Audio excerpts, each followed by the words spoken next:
Have you ever thought about how food can be more powerful than weapons? Imagine a country not using bombs or armies to influence the world, but wheat, canola, and pulses. Imagine power not in missiles, but in bread, pasta, noodles, and oil. Sounds strange, right? But here's the secret. Canada is quietly doing this already. Canada, often seen as polite, peaceful, and calm, is actually one of the most important players in global food security. And the way it uses that power has changed global politics more than most people realize. Stay with us, because by the end of this story, you'll see Canada in a completely different light. And before we dive deeper, make sure to like, comment, share, and subscribe. Your support helps us keep uncovering hidden stories like this one. So, let's begin. Canada is known for maple syrup, hockey, and snow. But beneath those friendly images, Canada is an agricultural giant. It has the second largest landmass in the world, but here's the key.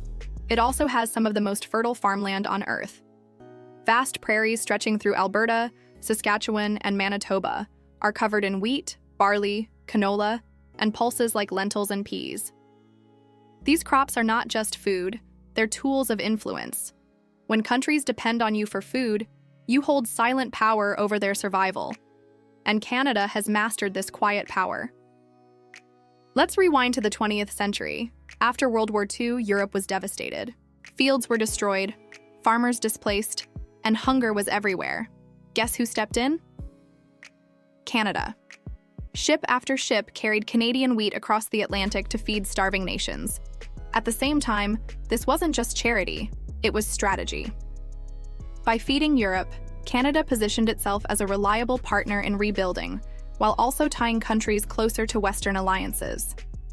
Food became a form of diplomacy. This was just the beginning. In the Cold War years, food became a weapon as powerful as any missile. When the Soviet Union faced shortages, where did it look? Canada's fields.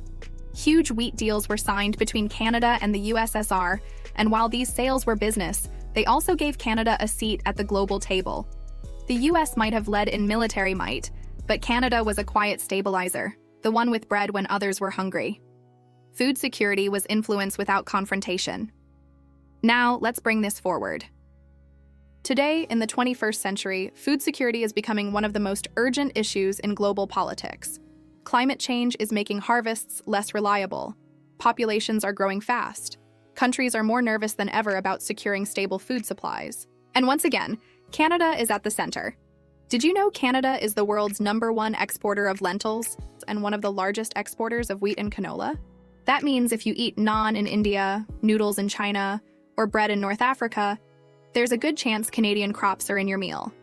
That's how deeply Canada is woven into global food chains. But here's where the story gets even more interesting.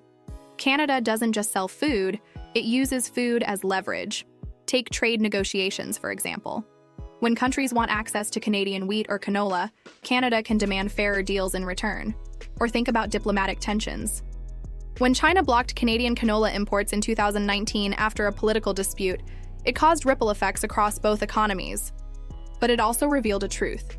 Canada's agricultural exports are so important that even big powers like China cannot ignore them. Food security and politics are inseparable. Let's go deeper.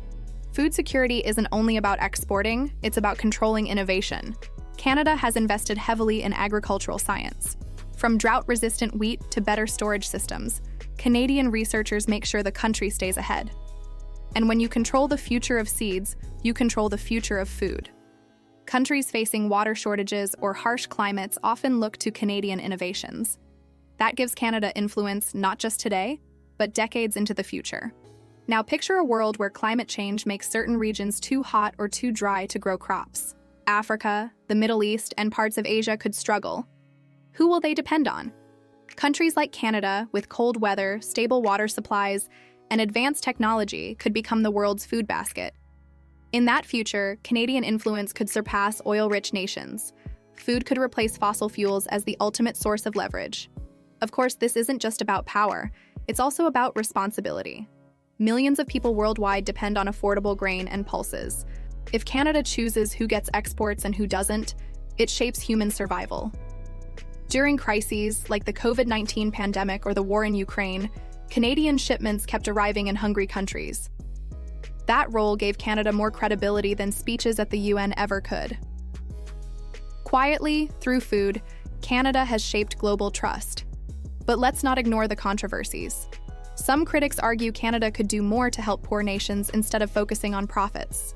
Others warn that if food is used too much as a political tool, it could backfire. For example, if Canada restricts exports to pressure another country, it might push that country to find new suppliers or invest in their own production. That's the fine balance Canada must maintain, using food as influence without appearing exploitative. Think about it. How many countries can starve or feed another country with just a decision about exports? That's the hidden power of Canada. And it's not just governments paying attention. Global corporations, from food companies to investment firms, follow Canadian harvest reports like they're tracking gold. Because in today's world, food is wealth, and food is survival. Imagine this scenario. What if one year, Canadian harvests failed? Maybe drought, floods, or pests wiped out crops. The impact would be global. Bread prices in Cairo would rise. Noodle prices in Beijing would spike. Grocery bills in Europe would climb. And political unrest could follow, because hunger often leads to instability. That's how much the world depends on Canada, even if most people don't realize it. On the flip side, imagine Canada using its food power deliberately. What if Canada decided to prioritize nations with strong climate policies? Or reward countries that respect human rights by guaranteeing them stable food exports? Overnight, Canada could reshape global behavior. That's the potential hidden inside those golden fields on the prairies.